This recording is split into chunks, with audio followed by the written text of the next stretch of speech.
Hi friends, ఎలా ఉన్నారు? Welcome to Niharika's world YouTube channel. Tasty summer drink ఎలా చేసుకోవాలో చూసేద్దాం రండి. ఈ డ్రింక్ కోసం ముందుగా కొన్ని ప్రిపరేషన్స్ చేసుకోవాలండి. ఫస్ట్ సబ్జాని వాటర్లో పోసి ఒక 30 మినిట్స్ అలా నానబెట్టుకుంటే ఇలా అవుతుంది. ఒక 10-15 బాదం పప్పులను తీసుకుని హాట్ వాటర్లో ఒక 30 మినిట్స్ వరకు నానబెడితే సరిపోతుందండి. మనం ముందే ప్లాన్ చేసుకుంటే ఓవర్ నైట్ సోక్ చేసుకోవచ్చు. ఇప్పుడు ఒక మిక్సర్ జార్ తీసుకుని 30 మినిట్స్ తర్వాత బాదం పప్పులన్నీ పీల్ చేసేసి వేసుకోవాలి. అండ్ 2 స్పూన్స్ కస్టర్డ్ పౌడర్ వేసుకోవాలి. నేను వైక్ఫీల్డ్ కస్టర్డ్ పౌడర్ వాడుతున్నానండి, వెనిలా ఫ్లేవర్. చూడండి, ఇదిగోండి, ఈ ప్యాకెట్ వాడుతున్నాను నేను.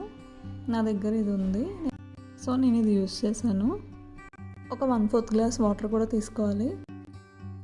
మొత్తం బాదం పప్పులన్నీ మెత్తగా అయ్యేలాగా గ్రైండ్ చేసుకుని ఇలాగా చేసుకోవాలి. చూస్తున్నారు కదండి, ఇలాగా లిక్విడ్ లాగా వస్తుంది. ఇప్పుడు మనం ఏం చేయాలంటే డ్రై ఫ్రూట్స్ని ముక్కలుగా చేసుకోవాలండి, చిన్న చిన్న పీసెస్ లాగా. పిస్తా యూస్ చేశాను. ఇవన్నీ ప్రిపేర్ చేసుకుంటే ఈజీ అవుతుందండి. ఇప్పుడు మనకి నేను 2 మెంబర్స్ కోసం చేశాను, సో 2.5 గ్లాసెస్ మిల్క్ యూస్ చేశాను.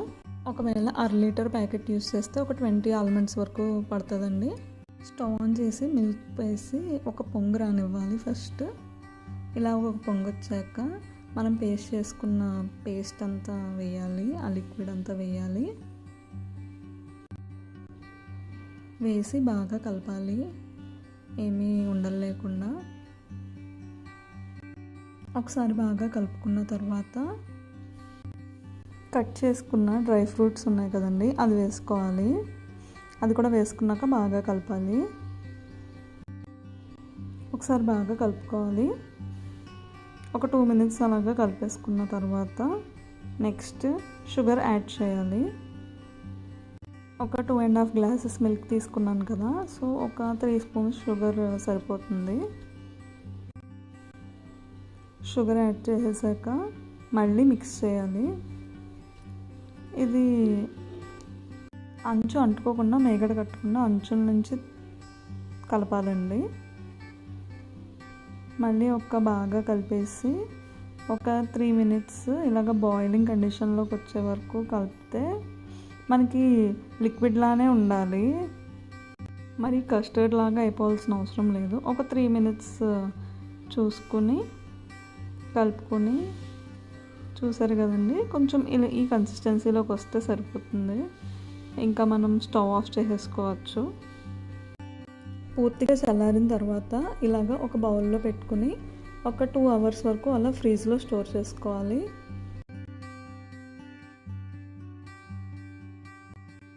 2 అవర్స్ తర్వాత కొంచెం థిక్ అవుతుంది. ఈ డ్రింక్ 2 వేస్లో చేయొచ్చండి. అయితే సబ్జా అంతా ఇందులో కలిపేసి డ్రింక్ లాగా చేసేసుకోవచ్చు, లేదంటే లేయర్స్ లాగా చేయొచ్చు అనమాట. ఒక గ్లాస్లో ఫస్ట్ కింద సబ్జా తీసుకుని ఒక 2-3 స్పూన్స్ సబ్జా తీసుకుని, నా దగ్గర టూటీ ఫ్రూటీ ఉన్నాయి, సో నేను అవి కూడా యూస్ చేశాను. టేస్ట్ ఇంకా బాగుంటుంది కదా. చూడండి, బేసిక్గా పిల్లలు సబ్జా వాటర్ తాగమంటే తాగరు కదండి, సో వాళ్ళకి ఇలాగా రకరకాలుగా చేస్తే ఇష్టపడతారు. ఈవెన్ పెద్దవాళ్ళకి కూడా ఏంటో ఇష్టమే కదండి. ఆ డ్రింక్ని పోసేసి మళ్ళీ పైన సబ్జా వాటర్ వేసి గార్నిష్ చేశాను పిస్తా పప్పులతోటి. పైన మళ్ళీ టూటీ ఫ్రూటీ కూడా వేసాను. మనకి ఏం కావాలంటే అవి వేసుకోవచ్చు.